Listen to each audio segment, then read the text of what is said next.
जो दक्षिणी राजस्थान का आदिवासी मूलभूत सुविधाओं के लिए तरस रहा है, वहाँ पर शिक्षा, स्वास्थ्य और रोजगार की व्यवस्थाएं नहीं है। उसको लेकर वहाँ पर कई तरह की योजनाएं जो धरातल पर चलाई जा रही है, जिसमें महावारी योजना भी है, हॉस्टल की योजनाएं भी है, जिससे गरीब बच्चा प्रतिभावान है वो उभर कर आगे आए, सामने आए। लेकिन आज ये जनजाति योजना है जो भ्रष्टाचार के भेंट चढ़ चुका है, और हम जो 4 बीजेपी के विधायक हैं, ये आज आपके सामने सारे प्रमाण लेकर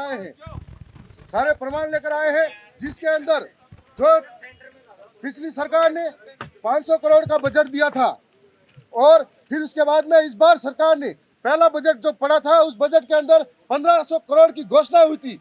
1500 करोड़ की घोषणा के बाद में हमें एक आस जगी थी कि दक्षिणी राजस्थान के आदिवासियों के पास में इस धरातली योजनाएं लागू होगी ताकि वहां का मूल जीवन बेहतर होगा, लेकिन ऐसा संभव नहीं हुआ। और 600 करोड़ के आसपास का बजट अभी तक उन्होंने बताया कि ये कागजों में आ चुका है, लेकिन अभी तक 800 करोड़ का बजट आया नहीं। 19 तारीख के दिन में फिर से बजट पड़ा गया और 1750 करोड़ की बात की गई। इसमें बताया गया है कि हर एक जिले के अंदर अलग अलग तरीके से हॉस्टलों के अंदर घोटाला हुआ। जो बिस्किट पार्ले जी 5 रुपए में खरीदा जाता है, ये टीएडी विभाग के महान अनुभवी और महान लोग जिन्होंने वो बिस्किट भी 5.5 रुपए में खरीदा।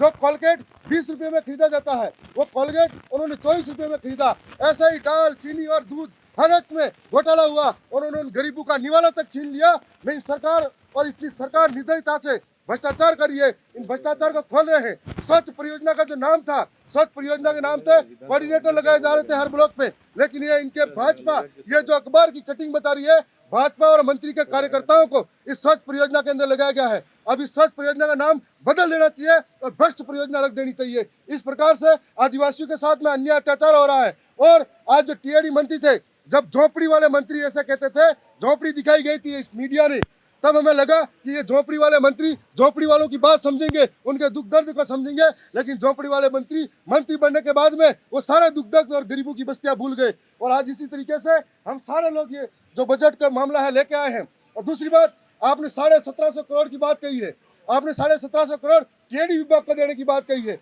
लेकिन टीएडी विभाग के नाम पर ऐसा कोई फिक्स नहीं बताया कि ये सिर्फ टीएडी विभाग करेगा। आपने सारे विभागों में बांट दिया, तो आप कैसे कह रहे हो कि हम जनजाति लोगों के लिए क्षेत्र के विकास में योगदान दे रहे हैं? तो टोटली भ्रष्टाचार हुआ है, हमारे साथ बहुत बड़ा कुटाराघात और धोखा हुआ है। ये सरकार चलावा कर रही है और इस सरकार से इन सारे सबूतों के माध्यम से लग रहा है कि सरकार आदिवासियों के हित नहीं चाहती, सरकार आदिवासियों के अंदर घोटाला चाहती है। और एक डूंगरपुर जिले के अंदर सामान खरीदा है उपभोक्ता भंडार से, वो अलग रेट में खरीदा, प्रतापगढ़ उपभोक्ता भंडार में अलग रेट से खरीदा। और जो उपभोक्ता है उनके अगर दूसरे लोग उनके घरों में अगर सामान लेने जा रहा है दुकान पे, वो अलग रेट से खरीदा जा रहा है। तो ये ऐसा हो रहा है जैसे डूंगरपुर, प्रतापगढ़, बांसवाड़ा, इन उपभोक्ताओं में भी ऐसा लग रहा है कोई अलग अलग देशों के उपभोक्ता भंडार बैठे हुए हो।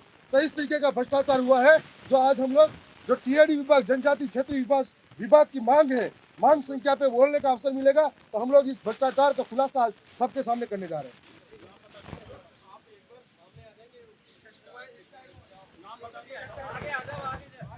धन्यवाद जोहार।